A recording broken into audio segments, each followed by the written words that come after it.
तो गाइस आज हम बात करेंगे हाई क्लास मानवा के चैप्टर नंबर 70 के बारे में। पिछले चैप्टर में हमने देखा था वैंग डैम को होश आ चुका है, हालांकि अब भी वो पूरी तरीके से ठीक नहीं है, लेकिन उसका अंकल एल्वा और उसकी स्कूल की नर्स उससे मिलने आई होती है। शायद से वैंग डैम की जान भी उस नर्स ने ही बचाई है, स्कूल वाली। लेकिन एल्वा वैंग डैम का अंकल, उसके बाप का खास आदमी, वो जब से वैंग डैम से मिलने आया है तब से उसने अब तक उससे एक भी बात नहीं करी। और रात को वैंग जब अपने कमरे से बाहर आता है तो एल्वा वहीं पे खड़ा था और उसको कहता है चल आ एक वॉक करके आते हैं। आज की वीडियो के स्टार्ट में हम देखते हैं रात के सन्नाटे में ये दोनों सड़क में वॉक कर रहे होते हैं। वैंग एल्वा के पीछे होता है क्योंकि उसके पैर में चोट लगी है। ये दोनों काफी देर से चले जा रहे हैं, लेकिन एल्वा अब भी वैंग डैम को कुछ नहीं बोल रहा, बस यहाँ पे सन्नाटा है। इसलिए सन्नाटे को तोड़ते हुए वैंग डैम ही एल्वा को कहता है अंकल हमारे अगल बगल बस पहाड़ ही पहाड़ है, आप ऐसे और कितनी देर तक चलने की सोच रहे हो? मुझे कन्वीनियंस स्टोर तक जाना है सिगरेट लेने के लिए। एल्वा बस इतना बोलता है और दोबारा से चुप हो जाता है। वैंग से ये सन्नाटा बर्दाश्त नहीं होता, इसलिए मस्करी करते हुए कहता है अरे हाँ, एक बार तुमने कहा था तुम एक बार खोलने वाले हो, क्या तुमने वो खोल दिया? हाँ, उसका नाम बैम्बिनो है, उसे खोले हुए कुछ ही हफ्ते हुए हैं। मुझे लगा था वहाँ कोई नहीं आएगा,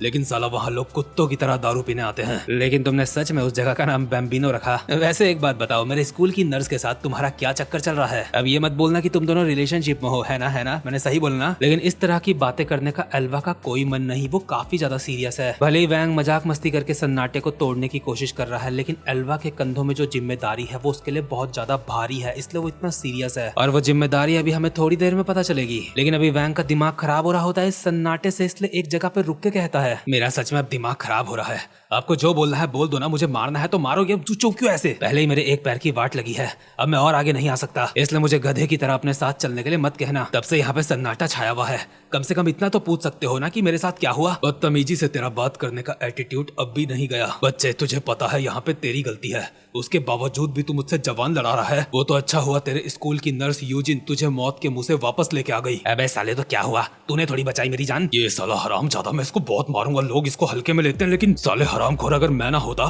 तो तू बहुत पहले मर चुका होता। अबे बेवड़े, लेकिन मुझे बचाया तो तेरी उस नर्स ने, है ना? इसकी तो मैं फाइनली सोच रहा था इसको कुछ अच्छा इंसान बनाऊंगा। साले मैंने क्या तुझे किसी देश का प्रधानमंत्री बनने के लिए कहा था या फिर कुछ और बनने के लिए कहा था? मैंने बस तुझे कहा था स्टूडेंट बन के रही हो और स्कूल में अच्छे नंबर्स लेके आई हो, फर्स्ट आई हो अपने स्कूल में, इससे ज्यादा और क्या कहा था मैंने? वैंग कहता है देख यार, यही बात करनी है तो मैं जा रहा हूँ यहाँ से, वैसे भी अब जो सड़क की लाइटें हैं वो भी बंद होने वाली हैं। लेकिन इतने में ही एल्वा कहता है मैंने सुना था तेरा सामना कुछ गैंगस्टर्स से हुआ था, क्या उन लोगों का हमारे परिवार से किसी तरीके से कोई लेना देना है? उन गैंगस्टर्स की बात सुन के वैंग के पैर कांपने लगते हैं, क्योंकि बात सिर्फ गैंगस्टर्स की नहीं है, वहाँ पे बहुत कुछ हुआ था। काफी सारे लोग वहाँ पे मारे गए थे, काफी सारे लोगों ने अपनी जिंदगी बिता दी वैंग डैम से बदला लेने के लिए। ऑब्वियसली मेरा मतलब यहाँ पे जोंगरो टेक हाई स्कूल के बंदों से है जो सारे मर चुके हैं, एक लड़की को छोड़ के बस। उनको याद करते हुए वैंग अपने अंकल से पूछता है आपको याद है 5 साल पहले मेरे फादर ने कुछ बच्चों को मेरे साथ बंद करके रखा था जिनके साथ मेरी लड़ाई हुई थी, आखिर उसके बाद उन बच्चों का क्या हुआ था? वैंग कहता है फादर ने उस वक्त हम बच्चों के साथ जो कुछ करा था वो गलत था और आपने उस चीज को रोकने की भी कोशिश करी थी, लेकिन मैं अभी जो आपसे उन बच्चों के बारे में पूछ रहा हूँ फालतू नहीं पूछ रहा हूँ, प्लीज मुझे बताओ। एल्वा बताता है उन बच्चों के साथ जब तेरे बहुत ज्यादा खतरनाक पंगे हुए थे उससे वो जिंदा तो बच गए थे और मैंने उन्हें कुछ पैसे भी दिए थे और कहा था यहाँ से जाके अपनी कहीं पे अच्छी जिंदगी स्टार्ट करना, लेकिन उन बच्चों ने एल्वा को जवाब दिया था इस सबसे क्या बदलने वाला है, ये जो पैसे दे रहे हो तुम हमें, अब हम जिस तरीके के बन चुके हैं आगे चल के भी चोरी चकारी किसी को मारना यही सब करेंगे। जोंगरो टेक हाई स्कूल के उन बच्चों की बात बिल्कुल सही थी, इसलिए एल्वा कुछ नहीं बोल पाया, उसको यही सही लगा कि अब ये चले ही जाएं और इनसे हमारा कोई नाता रिश्ता ना रहे तो यही सही होगा। और वैंग को कहता है तू भी उनकी चिंता मत कर, वो जहाँ भी होंगे बिल्कुल सही होंगे। लेकिन इस पल में वैंग डैम के फेस में एक डरावना सा सन्नाटा होता है, क्योंकि उसको पता है वो कोई भी जिंदा नहीं है, सब मर चुके हैं। उम्मीद करता हूँ आपको याद होगा कुछ चैप्टर्स पहले जोंगरो टेक हाई स्कूल के बंदों के साथ क्या हुआ था। जोंगरो टेक के वो बंदे वही बच्चे हैं जो वैंग डैम के साथ बचपन में थे और उनके पंगे हुए थे। इतने में ही सड़क की लाइट्स भी बंद हो जाती हैं और ये दोनों अब सन्नाटे और अंधेरे में दोनों में हैं। और इस अंधेरे भरे सन्नाटे में वैंग एल्वा से कहता है अंकल मैं मेरे डैड के बारे में पूछना चाहता हूँ, क्या उनकी मौत सच में एक एक्सीडेंट में हुई थी? ये सुन के एल्वा का चेहरा और ज्यादा सीरियस हो जाता है और हम देखते हैं पास्ट का सीन जब वैंग डैम लोगों के घर में हमला हुआ था। वैंग डैम के बाप का खास आदमी युंटे जो काफी अच्छा फाइटर भी था, वो एल्वा को कार की चाबी देके कहता है अगर तुम पीछे के दरवाजे से बाहर जाओगे तो वहाँ पे तुम्हें एक कार खड़ी मिलेगी, जल्दी करो, मैडम को और यंग मास्टर को अपने साथ लेके जाओ। लेकिन वैंग डैम की माँ को युंटे की काफी ज्यादा चिंता होती होती है इसलिए उसे आवाज मारती है, लेकिन युनटे कहता है नहीं आप जाओ यहाँ से, क्योंकि इस वक्त वैंग डैम के पूरे परिवार को खत्म करने के लिए युनटे के सामने काफी सारे बंदे खड़े होते हैं चाकू लेके। और वैंग डैम की माँ और वैंग डैम को बचाना युनटे की पहली प्रायोरिटी है। युनटे अपनी तलवार बाहर निकालते हुए एल्वा को कहता है जल्दी जा, लेकिन युनटे को इस तरीके से छोड़ के जाने का बोझ एल्वा के कंधों में काफी ज्यादा भारी था, जो कि आगे और ज्यादा भारी होने वाला है। वैंग डैम की माँ और वैंग डैम को बचाने के लिए एल्वा उन दोनों को कार के पास लेके आता है, लेकिन वैंग डैम की माँ कहती है तुम जाओ, मैं और हिल नहीं सकती, मेरे पैर काम नहीं कर रहे हैं। वैसे भी जिस कार में ये जा रहे थे अब वो भी काम नहीं कर रही है, वो पीछे से टूट चुकी है, इसलिए अब इनको पैदल जाना पड़ेगा। इसलिए वैंग डैम की माँ कह रही है तुम जाओ, बट ऑब्वियसली एल्वा कहता है मैडम मैं आपके बिना नहीं जा सकता, मैं आपको यहाँ से उठा के लेके जाऊंगा। लेकिन इतने में ही एल्वा की नजर पड़ती है एक बंदे के ऊपर जो इनके पास आ रहा है इनको मारने के लिए। ये बात वैंग डैम की माँ को भी पता है, इसलिए कहती है एल्वा तुम खुद भी काफी ज्यादा जख्मी हो और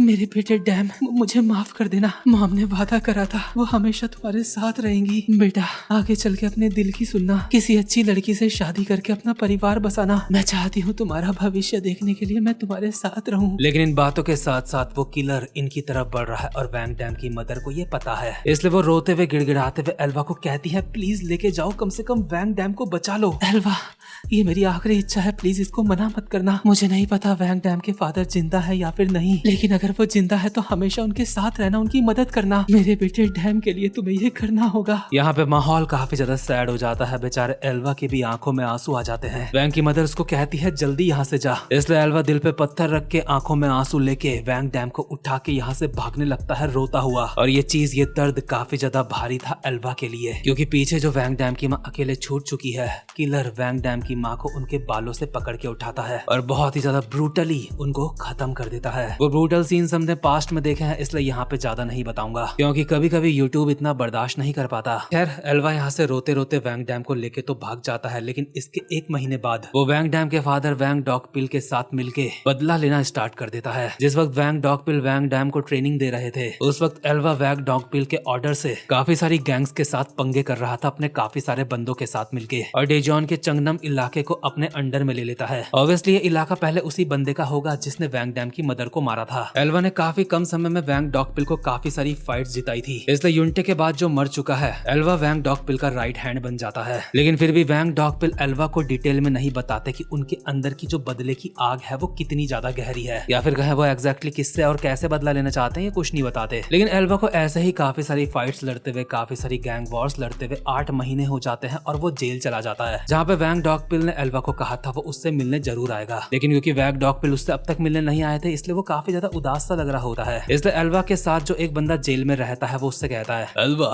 तू इतना ज्यादा परेशान क्यों लग रहा है, अभी अभी तो कुछ देर के लिए जेल से बाहर गया था, उसके बावजूद भी इतना ज्यादा परेशान क्यों लग रहा है, क्या तेरी गर्लफ्रेंड ने तुझे धोखा दे दिया है या फिर कुछ और बात है। और ये जो एल्वा का दोस्त उसके साथ जेल में है उसका नाम है येशुल, और ये कोई रैंडम बंदा नहीं है। जो मेरी सारी वीडियोस देखते हैं वो इसे काफी अच्छी तरीके से जानते होंगे, क्योंकि ये किसी और मानवा में भी हमें देखने को मिला है, यानी कि इस मानवा में भी अलग अलग मानवा से अब कनेक्शन धीरे धीरे बढ़ते जा रहे हैं। खैर चीजें दिलचस्प हो रही है, लेकिन जिस तरीके से उसने वैंग की माँ को मारा था ना, सच में मुझे बहुत बुरा लगा। खैर वीडियो को लाइक, चैनल को सब्सक्राइब मन करे तो कर लेना। अब मैं मिलूंगा आपसे अपनी नेक्स्ट वीडियो में, तब तक के लिए गुड बाय।